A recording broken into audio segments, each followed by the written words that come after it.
Hey guys, Rick Stone here from the blog Our Stoney Acres and the online gardening school. Welcome to Grow What You Eat What You Grow, our weekly video series where we talk about all things vegetable gardening.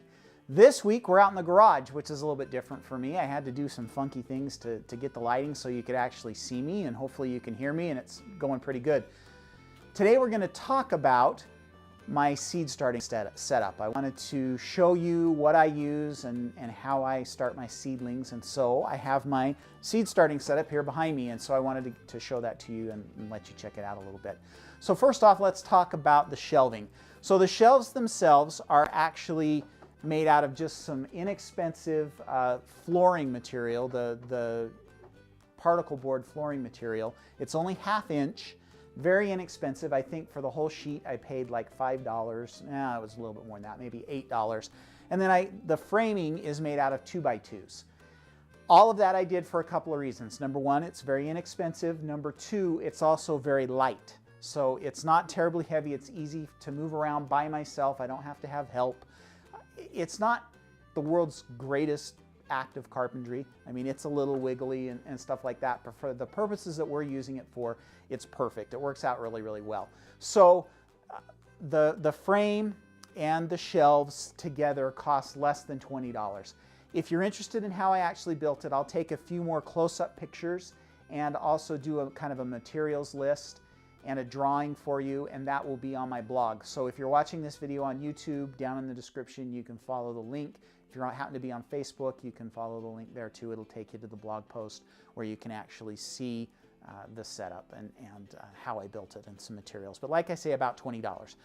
Then on top of that, we also have lights. Now, I set it up so that I could have lights up here, lights right here, and also all the way down here I could have some lights. Thinking I might need 3 full banks of lights, 6 lights total.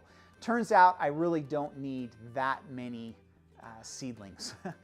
Usually I'm only using this center shelf, and then when I'm in the spring and I'm really growing a lot of stuff, I'll use this top shelf as well. And you can't see, but up here in the frame, there's 2 more lights that lower down that are like these lights here. So let's talk about the lights.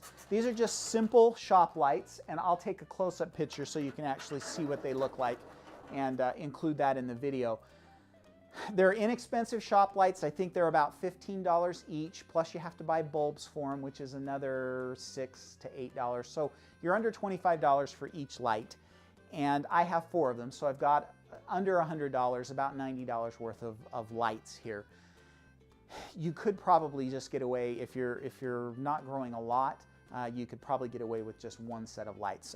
1 double set of lights, usually you can get right around 100 to 120 plants underneath those lights and still have those plants get sufficient amount of light.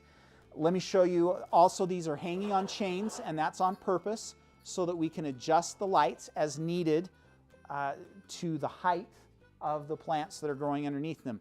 Now this flat that I have right here, it's early in the season, and so this flat is my very first flat of mostly greens. There are a couple of tomatoes in here that will go out in Walla Waters, but later I'll put more plants here, and then eventually all the way up here as well we'll have plants going. But we need to be able to adjust those lights on the chain so that we can keep the plants within about 1 inch, the light within about 1 inch of the plants. And you can see that that's the case here, and we're able to lower and raise those chains as needed and as the plants grow. Let's talk really quick about the light bulbs. I don't want you guys to fall into the trap of thinking that you need to spend a lot of money on your light bulbs. Just some simple fluorescent lights is fine. There's people out there that are going to hate me for saying that because they have these expensive grow lights and full spectrum lights and all that kind of stuff, but I have grown literally thousands of starts under these 2 fluorescent bulbs, and they are all strong, healthy, happy plants and do well and produce well. So really, all you need is a couple of fluorescent lights. If you're really worried about the full light spectrum, you can buy a warm light bulb and a cool light bulb. The cool gives you more blue, the warm gives you more red. That kind of helps with the spectrum. But to be honest with you, I've never really worried about that. One of these 2 lights is that way, but only because that just happened to be the replacement bulb that I bought that time. I really didn't even think about it. But really, ultimately, just some simple fluorescent lights is fine. Let me show you a couple of other features of my super fancy seed starter. I have a power strip over here, which is really nice to have. I can plug all of my lights plus my heat mat into this, and then this is handy.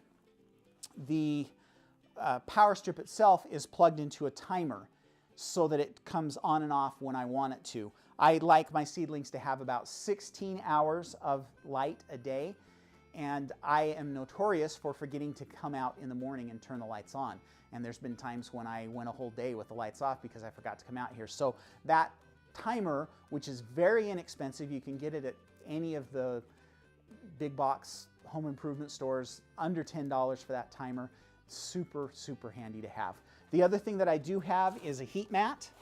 Let me pull that out for you. So the heat mat goes underneath the seedlings, and it's warm. It's not hot, it's warm. You can feel it.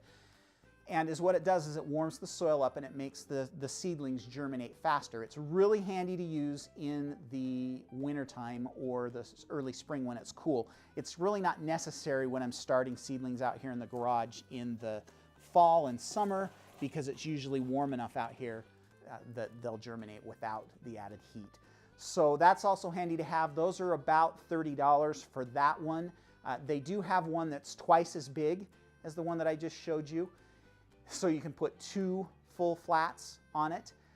If you're starting a whole bunch of flats, that might be nice to have. But I only have 1 flat of seedlings that are in the germination stage at any one time. And so the 1 mat is plenty for me, because by the time these have germinated and I'm ready to start something else, I can just move that over and we're good. So I think the smaller one is handier to have, and it's less expensive. It's only $30. The big ones are more like $55 to $60 for those great big ones. So, but it's very nice to have. It does get your seeds germinating, especially in the springtime, a lot quicker than they would otherwise. In fact, I start some seedlings in January, and without the heat mat, there's no way that they would germinate out here in the garage because it's just too cold. Okay, so that's it. You know, a few other things that I have hanging around. Underneath, I use that for storage.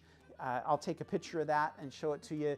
You can see this is why my wife thinks I can never throw anything away, because I have every stinking pot that I've ever collected underneath here, and I use that for the seed starting. So, but that area is good for storage. I like to have it out here in the garage because our basement is all finished, and I don't want water and soil, you know, all over in the basement. If you happen to have an unfinished area in your basement, that actually might be the better choice, because your temperatures would be a little more consistent in a basement than they would be out here in the garage.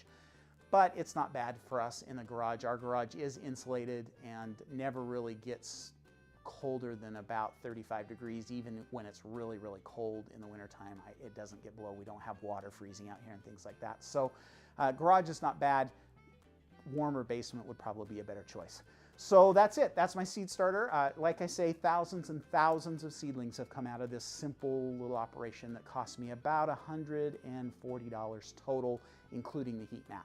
Now, you could probably get away with less if you only needed 2 sets of lights. That would drop $40, at least maybe $50 off of that price. I do have the second set of lights that are up here, and that added a little more cost. But overall, very inexpensive.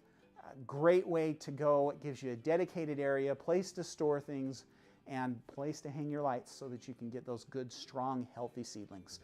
While we're talking about seed starting, let me tell you just a little bit about my premium seed starting course.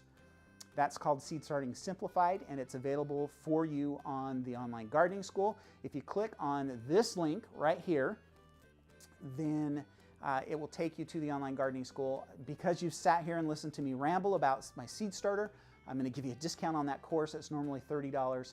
That 2.5-hour course, if you click that link, will be only $20, so $10 off.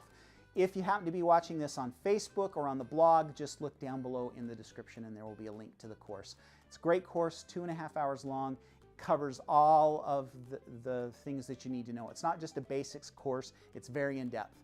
We'll teach you everything that you need to know to get your seedlings started. So I'd encourage you to go buy that. It helps to support our blogging efforts and my vegetable gardening habit. So thank you very much for that. All right, that's it for this week. Please make sure that you check back next week. We'll have more videos. Springtime is coming, so we'll be filming a lot more, and doing a lot more videos, so keep tuned.